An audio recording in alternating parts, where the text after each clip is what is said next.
اعوذ باللہ من الشیطان الرجیم بسم اللہ الرحمن الرحیم الحمد للہ رب العالمین والصلاة والسلام علی اشرف الانبیاء والمرسلین وعلی آلہ الطیبین الاطہرین لا سیما بقیت اللہ فی الارضین روحی وارواح العالمین لہ الفدا واللعنۃ الابدیۃ علی اعدائہ من الآن الى قیام یوم الدین اما بعد قال امیر المؤمنین علی بن ابی طالب علیہ الصلاۃ والسلام ومن تبصر فی الفطنة تبینت لہ الحکمہ۔ حکمت نمبر 31 سے نہج البلاغہ، حکمت نمبر 31 مولا کے کلام کا مجموعہ، اور اس کلام میں 3 حصوں میں سے ایک حصہ جس میں کلمات قصار، آپ کے مختصر جملے، مختصر کلمات، مختصر آپ کے اقوال اس میں ذکر کیے گئے ہیں، انہی میں سے ایک 31 نمبر حکمت ہے۔ مولا علیہ الصلوۃ والسلام نے اسی کا جو پہلا حصہ ہے اسے ایمان کے ستون کے موضوع پر آپ نے مطرح فرمایا ہے۔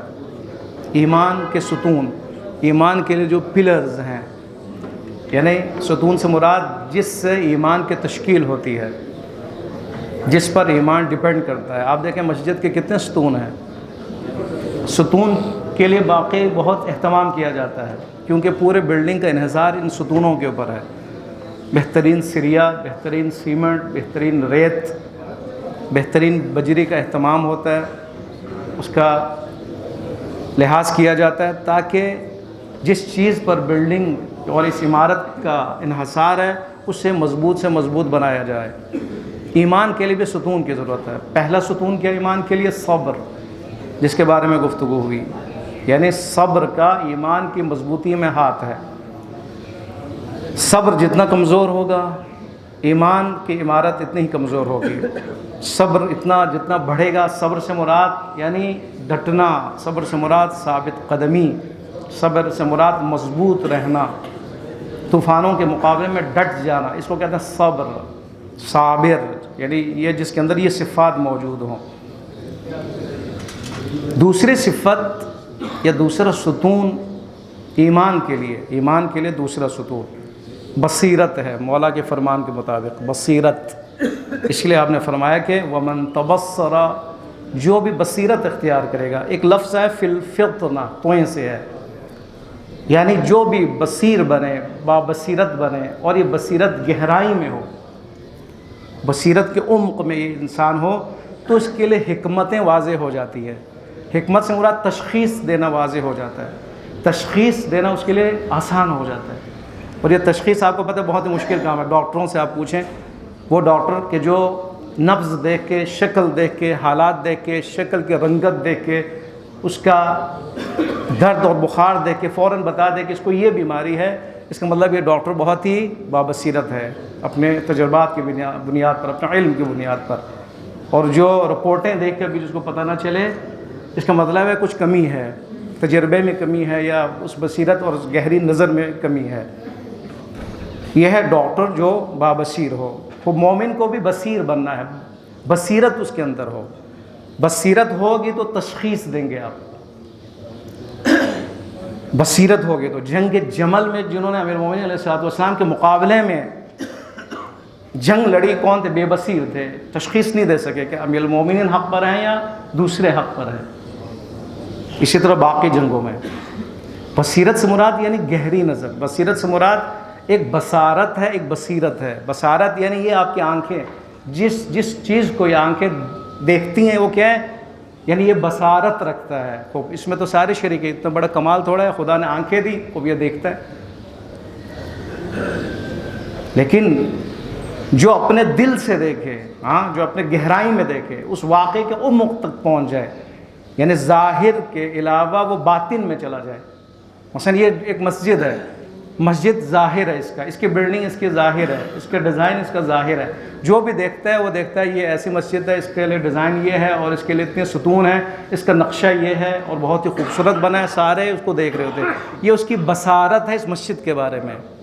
لیکن ایک وہ ہے کہ جو اس مسجد کو اپنے بصیرت کی نگاہ سے دیکھتا ہے، یعنی اس کو ایک مرکزی حیثیت کی نگاہ سے دیکھتا ہے، اس کو سلام علیکم، اس کو عبادت کے عنوان سے دیکھتا ہے، اس کو خداوند متعال کی نسبت کے لحاظ سے دیکھتا ہے، مرکزیت کے حساب سے دیکھتا ہے، اس کو مرکز خدمات کی حیثیت سے دیکھتا ہے، پاکی اور تقدس کے لحاظ سے دیکھتا ہے اس مسجد کو، اس کے پاکی، اس کے تقدس، اس کا مقام خداوند متعال کی نظر میں، اور اس میں جو نماز وہ پڑھتا ہے اس کے اجر و ثواب میں جو بے انتہا خداوند متعال نے اجر رکھا ہے، وہ انسان کے جو اپنے گھر سے چلتا ہے قدم بقدم مسجد کے لیے، رسول اللہ کی حدیث ہے، اس کے لیے ہر قدم کے عوض 70,000 اجر ہے، 70,000 اجر ہے اس کے لیے۔ مسجد کی طرف آنا جو ہے آپ کیا سمجھتے ہیں کم ہے؟ خدا کے گھر کی طرف، اپنا گھر چھوڑ کے خدا کے گھر کی طرف آنا، عبادت کے لیے آنا، یہ بابصیر انسان ہے کہ مسجد کو اس عمارت سے ہٹ کر وہ دیکھے، معنویت کے عنوان سے دیکھے، عبادت کے عنوان سے دیکھے، خدا کے حکم کے گہرائی میں جا کر دیکھے۔ امام بارگاہ بھی ایک بلڈنگ ہے، امام بارگاہ کو آپ ایک دفعہ بلڈنگ کے عنوان سے دیکھتا ہے، یہ بصارت کی نگاہ ہے، لیکن اس عنوان سے دیکھنا کہ اس کی نسبت امام کے ساتھ ہے، اس نگاہ سے دیکھنا کہ یہ مرکز تربیت ہے، یہ مرکز تربیت و بصیرت ہے، تاکہ یہاں پہ لشکر امام کو تیار کیا جائے۔ اس عنوان سے آپ دیکھیں گے تو آپ جو آئیں گے نا، آپ کی کیفیت الگ ہوگی۔ اب بصیرت کی نگاہ سے آپ مسجد کی طرف دیکھیں، بصیرت کی نگاہ سے آپ امام بارگاہ کی طرف دیکھیں، بصارت کی نگاہ سے دیکھیں تو کوئی اتنا اس میں فرق نہیں پڑے گا، آنے کا انداز، جانے کا انداز، بیٹھنے کا انداز، گفتگو کا انداز، اس میں فرق پڑے گا۔ اگر آپ بصیرت کے ساتھ آئیں گے تو آپ کے آنے میں ایک وقار ہوگا، آپ کے جانے میں ایک وقار ہوگا، آپ کے بیٹھنے میں ایک خاص قسم کی حالت ہوگی آپ کے اندر۔ یہاں پہ آپ گفتگو نہیں کریں گے، یہاں پہ دنیاوی بات نہیں کریں گے، یہاں پہ آپ دعا اور مناجات کی طرف جائیں گے، یہاں پہ آپ مطالعہ کریں گے، اسٹڈی کریں گے، یہاں پہ آپ سوال و جواب دیں گے، یہاں پہ آپ کوشچن کریں گے۔ یہاں پر کیوں؟ اس لیے کہ آپ نے اس لشکر میں جانا ہے جس کا انتظار مولا کے لیے ہے، خدا کا وہ عبد بننا ہے جو خدا چاہتا ہے اس انسان سے۔ اس لیے مولا سے جب پوچھا گیا کہ اے مولا آپ نے اپنے رب کو دیکھا ہے، تو مولا نے کیا فرمایا پوچھنے والے کے لیے؟ میں اس رب کی عبادت ہی نہیں کرتا جس کو میں نہیں دیکھتا ہوں، میں نے اس کو دیکھا ہے۔ اس نے کہا خدا جسم رکھتا ہے؟ فرمایا نہیں، بصارت سے نہیں دیکھا، بصیرت سے دیکھا خدا کو، بس بصیرت سے دیکھا ہے۔ مولا بابصیر تھے، آپ دیکھیں مولا بابصیر تھے۔ حضرت زہرا سلام اللہ علیہ کی رحلت کے بعد صلی اللہ علیہ محمد آپ کی سیاسی بصیرت آپ دیکھیں، ایسے خاتون سے شادی کرنا چاہتا ہوں کیونکہ حالات ایسے آ رہے ہیں۔ بصیرت یعنی آپ کسی واقعے کو دیکھیں، کسی واقعے کی تحلیل کریں، تجزیہ کر سکیں، اس کی گہرائی میں جا سکیں۔ حالات کو مولا دیکھ رہے ہیں، آگے کیا آنے والے حالات ہیں، رسول اللہ بتا چکے ایک جنگ ہونے والی ہے، اور اس جنگ میں مولا فرماتے ہیں ایک جوان کی ضرورت ہے، جسے ابو الفضل العباس کہتے ہیں۔ ان کے لیے ایک خاندان کی ضرورت ہے جو شجاع ہو۔ فرمایا ایک شجاع خاندان سے ایک خاتون چاہتا ہوں، ان کا رشتہ ہو، ام البنین کا انتخاب ہوا۔ ٹھیک ہے، یہ بصیرت ہے آپ کی۔ لہٰذا شادی اور رشتوں میں بصیرت کا مظاہرہ کریں، آنکھیں بند کر کے صرف حسن کو نہ دیکھیں، خاندان کو دیکھیں، خاندان کے بیک گراؤنڈ کو دیکھیں، خاندان کی شجاعت اس کو دیکھیں، خاندان کنجوس ہے نہیں ہے اس کو دیکھیں، اس میں عبادت کا ریشو کیا ہے اس کو دیکھیں، ان کی بصیرت کو دیکھیں۔ شادی ہو گئی، ام البنین سلام اللہ علیہ گھر میں ہے، پھر ام البنین سلام اللہ علیہ کی بصیرت کو دیکھیں۔ نام فاطمہ ہے، امیر المومنین سے کیا کہتے ہیں؟ یا مولا مجھے فاطمہ کہہ کے نہیں پکارنا آپ نے، کیوں؟ اس لیے اس گھر میں فاطمہ موجود ہے۔ ہاں فاطمہ موجود ہے۔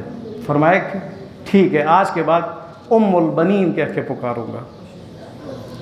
ام البنین وہ آپ کے فرزند ابو الفضل العباس، باپ سے بصیرت ملی ہے ورثے میں، ماں سے بصیرت ملی ہے ورثے میں۔ کبھی بھی مولا کو بھائی کہہ کے نہیں پکارا، خادم کی حیثیت، خادم کی حیثیت۔ ماں حضرت زہرا کو خادمہ کی حیثیت سے زندگی گزارتی ہیں، اور بیٹا امیر المومنین کے فرزند ہونے کے باوجود غلام ہونے کی حیثیت سے زندگی گزارتے ہیں۔ یہ بصیرت ہے آپ کی، یعنی اپنے آپ کو پہچان لیں، اپنے آپ کو، اپنی طرف نظر ہے، مولا کی طرف نظر ہے، ان کے مقام کی طرف نظر ہے، حضرت زہرا سلام اللہ علیہ کی شخصیت کی طرف نظر ہے۔ ٹھیک ہے امیر المومنین کے فرزند ہے، لیکن حسنین سلام اللہ علیہما سے بڑھ کر نہیں ہے، یہ ہے، یہ بصیرت کہتے ہیں۔ تو کربلا میں کیا ہوا؟ 9 محرم کو کیا ہوا؟ شمر امان لے کے آتا ہے، امان نامہ لے کے آتا ہے، کہتا ہے ابوالفضل عباس آپ ہمارے قبیلے سے ہیں، آپ کے لیے امان نامہ آپ آ سکتے ہیں، آپ کے لیے کوئی آپ کو خون نہیں بہا جائے گا۔ کیا فرمایا؟ تف ہو تیرے اس امان نامے کے اوپر، تیرے اوپر افسوس، اس امان نامے کے اوپر افسوس، میں جاؤں گا حسین کو چھوڑ کر، مولا کو چھوڑ کر۔ یہ بصیرت ہے ظاہری۔ اگر بصارت سے دیکھیں تو کیا ہے؟ جنگ ہے، خون روزی ہے، جان بچانا ہے، بھاگنا ہے، اپنے آپ کو بچانا ہے۔ لیکن یہاں پہ نہیں، امان نامہ کے باوجود آپ نے مولا کے ساتھ دینے کا اعلان کیا۔ یہ بصیرت ہے ابوالفضل عباس۔ اسی لیے امام صادق علیہ السلام آپ نے فرمایا کان عمن العباس نافذ البصیرہ، میرے چچا عباس کون تھے؟ بصیرت کی گہرائی میں تھے، بصیرت کی گہرائی میں تھے۔ اور آپ کی جو زیارت آپ پڑھتے ہیں کیا آپ جملہ ہے، عجیب جملہ ہے، اشہد انک مضیت علی بصیرت، میں گواہی دیتا ہوں ایک مومن ہونے کی حیثیت سے کہ اے مولا، اے ابوالفضل العباس، آپ نے اپنی پوری زندگی گزاری بصیرت کے ساتھ، بصیرت کے ساتھ، گہری نظر تھی، تشخیص آپ کے اندر تھی، واقعات کی تشخیص، زمانے کی تشخیص، حالات کی تشخیص کہ حالات کس طرف جا رہے ہیں، پاکستان کے حالات کس طرف جا رہے ہیں، کس طرف جا رہے ہیں۔ یہاں پہ بصیرت کی ضرورت ہے۔ آپ نے اس ہاتھ کو سمجھنا ہے کہ جو ان سب کے پیچھے ہے، جو ہینڈل کر رہا ہے ہر ایک کو، پورے جس نے ملک کو۔ آپ کیا سمجھتے ہیں یہ جو 2 3 4 5 ان کے ہاتھ میں ہے آج پاکستان کے حالات؟ اگر آپ کے اندر صرف بصارت ہے، آپ دیکھیں گے یہ فلاں اس پوسٹ پر ہے، ان کا ہاتھ ہے، لیکن اگر بصیرت ہو تو آپ کہاں جائیں گے؟ واشنگٹن پہنچ جائیں گے، وہاں پہنچ جائیں گے آپ۔ شیطان وہاں پہ موجود ہے، شیطنت کرنے والے وہاں موجود ہیں، اسرائیل میں موجود ہے، وہ ہیں جو ان کو چلا رہے ہیں، وہ ہیں جو ان کو لانے والے ہیں، وہ ہیں کہ جو ان کو ہینڈل کر رہے ہیں، وہ جو ان کو چلا رہے ہیں، وہ ہیں کہ جن کے مقاصد بہت ہی خطرناک ہے پاکستان کے لیے۔ بصیرت کی ضرورت ہے۔ مولا نے اسی لیے فرمایا کہ اگر ایمان کو مضبوط رکھنا ہے تو ایمان کے لیے جو ستون ہے وہ 4 ہے، ان ستونوں میں سے ایک بصیرت ہے، بصیرت ہے، یعنی یقین۔ ان 4 میں سے یقین ہے، یقین کے لیے بصیرت کی ضرورت ہے۔ ہم گفتگو کہاں کر رہے ہیں؟ ہم گفتگو کر رہے ہیں یقین، یعنی ایمان کے 4 ستون، ان 4 ستونوں میں سے ہر ایک کے 4 ستون۔ ایمان کے ستون صبر ہے، یقین ہے، اور کیا؟ عدل ہے اور جہاد ہے۔ صبر کے بارے میں گفتگو ہوئی، اب یقین کے بارے میں ہم گفتگو کریں۔ یقین تک پہنچنے کے لیے، یقین کی عمارت قائم رکھنے کے لیے کس چیز کی ضرورت ہے؟